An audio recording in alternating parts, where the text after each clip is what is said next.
Come here. Come here.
Okay, so this past week I went up to Idaho with the boys, and we went on a little backpacking adventure. Every year we kind of do, well, every year for the last 2 years we've done this trip to kind of celebrate our friend Sam for no real reason at all, other than that sometimes he's a nice guy. He's a good friend. Anyway, we went to the Alice Toxaway Loop up outside of Stanley. Kind of in between Stanley and Ketchum. Really beautiful up there. Haven't spent a ton of time up there before in the Sawtooth Mountains, except for in Ketchum for a week or so. Anyway, this loop is called the Alice Toxaway Loop. We started here at this lake here that I can't necessarily remember, the Pettit Lake. So we camped there the first night and then got up the next morning and hopped on the trail. And this trail, it's pretty great. It's not a very hard trail. We went clockwise here, and when we were at the campground, the camp host was like, "Oh, there's no way you're gonna make the whole loop. It's too snowy." And we did it just fine. It was no issue. We saw that a guy the week before had done it in like 10 hours, so we figured we'd be able to figure it out. Anyway, so that first night we hiked in and we went all the way here. We got to Alice Lake, which is right here, and hiked just a little bit further to Twin Lakes, which I believe is right about there. And from there, we camped that night right next to Twin Lakes. It was pre-frozen over. I'll show you some pictures here in a second. Next morning, we got up, went over the ridge line. This is the snowiest part of the trail. You kind of come over this north side here. And we kind of slid down the snow there. I imagine in a week or two, all that snow is going to be gone. Worked our way down to Toxaway Lake, which is this big lake here. Bigger than you think. It took us quite a while to hike past it. We stopped there for lunch. And we hiked down to Farley Lake, which is right here. Camped out there. We met some friends that hiked counterclockwise up to the trail there.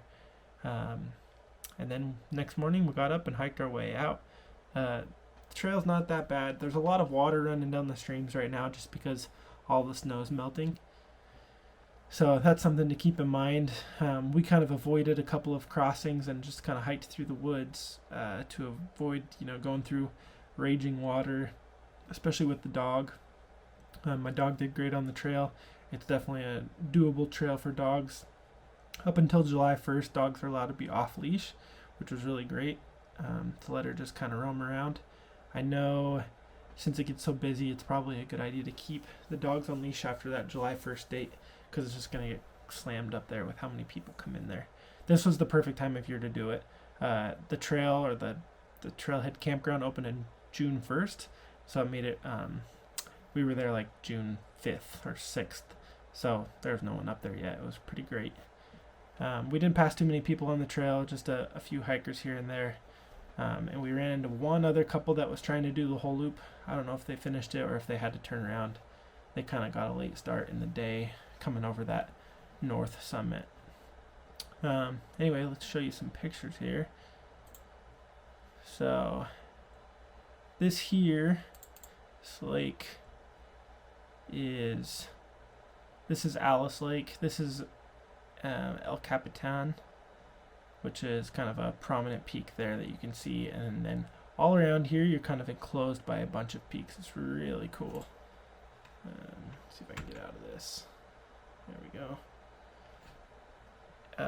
So yeah, you can kind of see this peak, all these peaks right here are just kind of taking over the skyline there. You kind of camp down in between all of them. It was a really great trip. Had a good time with all the guys. Like I said, we had quite a few river crossings. Not so bad. I just went ahead and went through it with my shoes on, and that was fine because my shoes dried out pretty quickly with how warm it was. My dog was pooped. She was pretty tired.